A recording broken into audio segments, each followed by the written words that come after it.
Hey, Miss B from the basement again.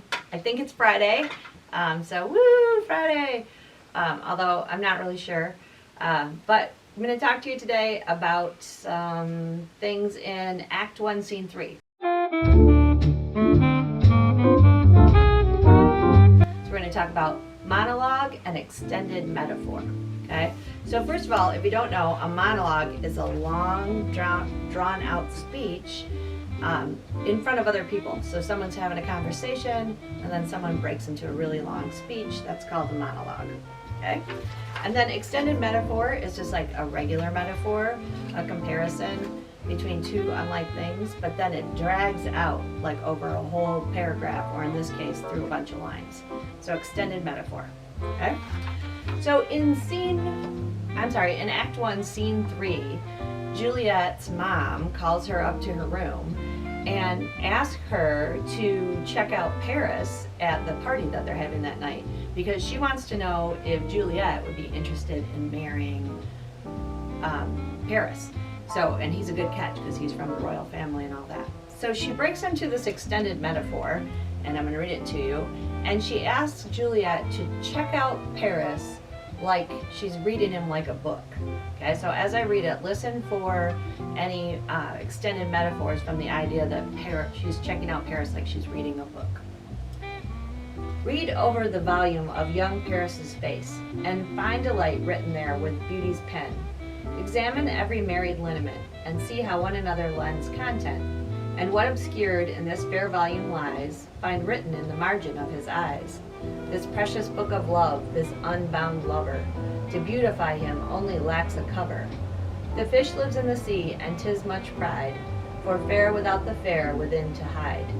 That book in many's eyes doth share the glory, that in gold clasp locks in the golden story. So shall you share all that he does possess, by having him, making yourself no less.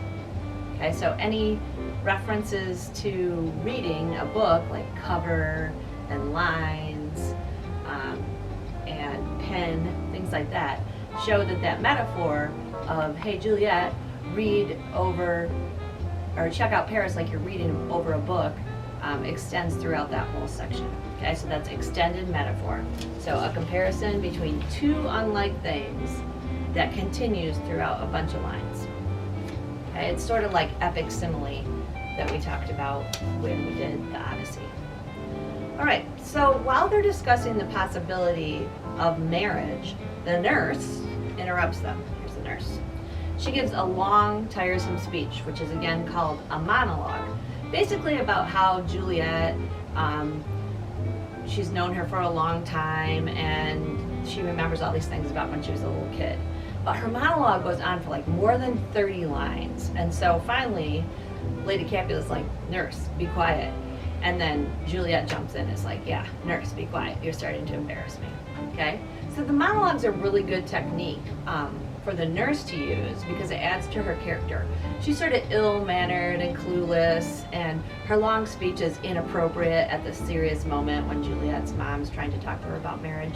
So the monologue is a really good technique to show how the nurse is a bit of a spaz. Okay, so that leads me to the next term, which is character foil. So a character foil is a character who's in direct contrast or opposite to another character. And the reason that they do this is to give effect or to give emphasis to the original character. Okay, so Juliet answers really calmly, like, hey nurse, quiet down, you're embarrassing me. And the nurse is like, whoa, and she keeps even talking some more. Okay, so then while Juliet is really calm and collected, the nurse is like, whoa, I'm a spaz. Okay, so that's character foil. Okay, so there are a lot of character foils in Romeo and Juliet. Okay, so some character foils you might know from other stories or other TV shows or things like that. First of all, Bert and Ernie, right, from Sesame Street. So Bert is so neat and tidy that it makes Ernie look even more messy and carefree. Okay, and then Lisa and Bart Simpson are another good character foil set. So Bart's this mischievous troublemaker, and it makes Lisa look even more studious and even more of a do-gooder, and vice versa. Okay? So you might know some character foils from other stories, but in Romeo and Juliet, there's a lot of good ones. Okay, so another really good character foil set is Romeo and his best friend Mercutio. Okay, so in Act 1, Scene 4, Mercutio gives this long speech. It's called the Queen Mab speech, and it like goes on basically. It's kind of 2 pages long, I think. Let's look. Yeah, so it goes from here to here. Okay, so it's a really long speech. Okay, and basically it seems like it's about nothing, but actually he has a point. So he's rambling on about Queen Mab, who is the fairy of dreams. Okay, and his point he's making is that dreams are sort of pointless, and there's really nothing to them but stuff that happens to you when you're sleeping. It's just a dream. Okay. However, his character foil Romeo thinks totally the opposite. He thinks that dreams are like they tell the truth, and that you should follow your dreams. They're like your fate or your destiny. Okay, and Mercutio, on the other hand, says no, they're dumb. They're like the children of idle brains. They're just fantasy. Okay, but right before they go to the party, and Mercutio gives this really long speech, Romeo brings up the fact that he had a dream. Okay, and he says, I fear too early, for my mind misgives some consequence, yet hanging in the stars shall bitterly begin this fearful date. So he says, I had this dream, and I dreamed that something bad was going to happen starting with this party, and so I think I shouldn't go. Okay, however, his friends talk him into it, and he ends up going to the party. And so, just a side note, that whenever Shakespeare mentions stars, or like in Star-Crossed Lovers, or his something hanging in the stars, he's referring to fate or destiny, like fate is written in the stars. Okay, so remember that Romeo is a foil to Mercutio. Romeo is a dreamer. Mercutio is more practical, more down to earth. Okay, so those two are foils as well. All right, so you should be pretty much up to Act 1, Scene 4 by now.